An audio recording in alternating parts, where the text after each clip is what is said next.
Il est 8h30, Patrick Cohen. Voici la revue de presse de Marion Lagardère. Bonjour Marion. Bonjour Patrick, bonjour à tous. Dans la presse ce matin, des paroles en attendant les actes. Mercredi, début d'après-midi, au cœur d'une journée folle et inoubliable, Kylian Mbappé a reçu l'équipe au fond du bus mis à la disposition de ses proches par son équipementier. Détendu et rieur, il en profite pour livrer quelques messages assez clairs.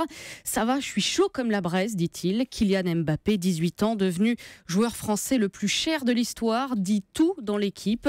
La route n'est pas simple, il y a encore beaucoup de chemin à parcourir, explique-t-il. Toutes ces louanges, c'est bien, mais c'est surtout une force supplémentaire pour travailler. Effectivement, il y en a, des louanges, des belles paroles. Barack Obama n'a qu'à bien se tenir, lance le Parisien, qui ajoute que ce surnom, donné par son ex-coéquipier Benjamin Mendy, lui va ravir. Sa maturité et son aisance verbale les bluffent tous, enchaîne le journal, qui parle d'un storytelling parfait. Le storytelling, c'est la communication, ces petites histoires écrites en amont pour faire rêver le chaland. Et dans le storytelling du PSG, pas question de parler trop ouvertement d'argent. Le foot business, c'est un monde que je ne connaissais pas, confie le joueur à l'équipe. Et je ne souhaite pas aux gens de découvrir ce monde-là. Ce n'est pas le vrai visage du football. Le vrai visage du football, dit Mbappé, c'est de jouer. En parallèle, et en attendant les actes dans vos journaux, un autre jeune prodige au storytelling parfait défend son ambitieux projet en parole. À Athènes, Emmanuel Macron veut refonder l'Europe, titre Le Figaro. Photo du président devant l'acropole illuminée à l'appui.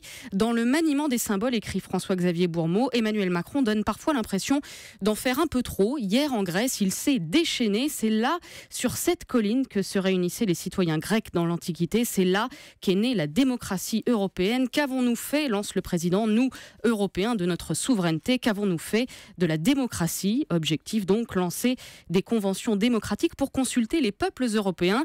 Tout cela énoncé dans un pays où le peuple a souffert de 10 ans de cure d'austérité imposée. Comme dit Mbappé, sur le papier c'est bien beau, mais il faudra le prouver sur le terrain. Ah, si vous arrivez à caser les citations de Mbappé dans votre revue de presse, c'est formidable, Marion. On peut les mettre partout.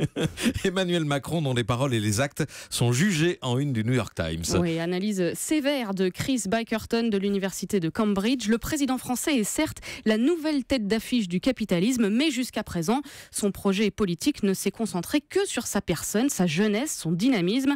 Bickerton parle d'un vide, un gouffre au cœur de son projet politique. Il est simplement en train de pousser la France vers le chemin bien connu de la dérégulation du marché du travail, route déjà arpentée par d'autres avant lui, et de s'alarmer. Est-ce de ce futur-là que veut la France? C'est rude, c'est désagréable. Et pour encaisser, Patrick, il y a toujours ce conseil de Kylian Mbappé dans l'équipe. Si vous acceptez que l'on dise de vous que vous êtes le meilleur, vous devez aussi accepter que l'on dise de vous, pardonnez-moi, que vous êtes la pire des ordures, lance le joueur qui temporise immédiatement. Là, je vais un peu dans l'extrême. Ouais, il marche presque sur les plates-bandes de Raphaël Antoven. Dans la presse également, l'ouragan Irma. On en reparlera. Non, je parle sur les citations. Dans la presse également, l'ouragan Irma qui poursuit sa route. Avec cet appel à la une de Nice Matin, aidons-les, mobilisation générale, renchérit la Provence, qui décrit le vaste dispositif de secours et de solidarité qui se met en place. D'autres insistent sur le fait que face au désastre, il est grand temps d'ouvrir les yeux. Christophe Lucet dans Sud-Ouest voit Irma comme un signe quasi biblique. À la COP21, dit-il, les petits États insulaires avaient été les fers de lance du combat pour un accord ambitieux.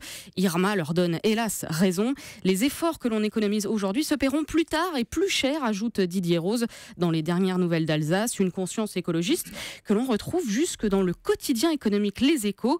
Il est grand temps de changer de braquet, lance Jean-Francis Pécresse, qui plaide pour une méga gouvernance de l'écologie. L'effet Saint-Barth peut-être. En attendant, que faire entre menaces atomiques et dangers climatiques? Dossier dans VSD sur ces riches paranoïaques américains qui investissent dans des bunkers. Preuve que la peur est croissante, écrit l'hebdo. L'entreprise Texas Rising S, qui construit des abris souterrains, a vu ses ventes exploser de 400% en début d'année.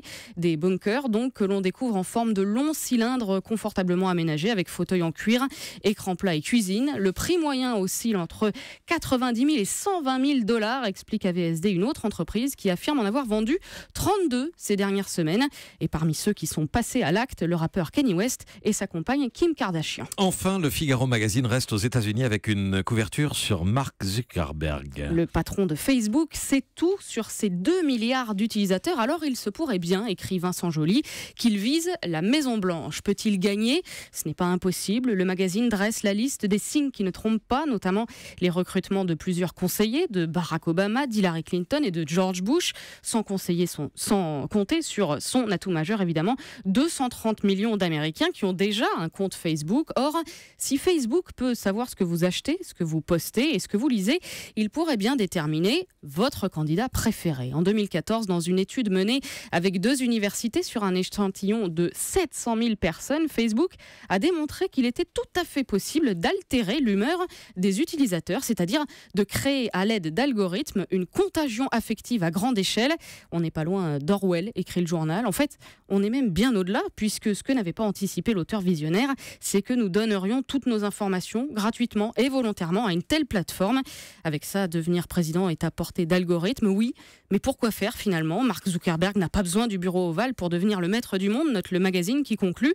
Peut-être que toute cette histoire n'est qu'un exemple de ces storytelling dont les électeurs américains raffolent, manière de dire qu'entre les paroles et les actes, il n'y a de plus en plus souvent que ces storytelling, ces histoires de communicants que nous voulons bien manger. Marion Lagardère pour la revue de presse. Merci beaucoup. Europe 1.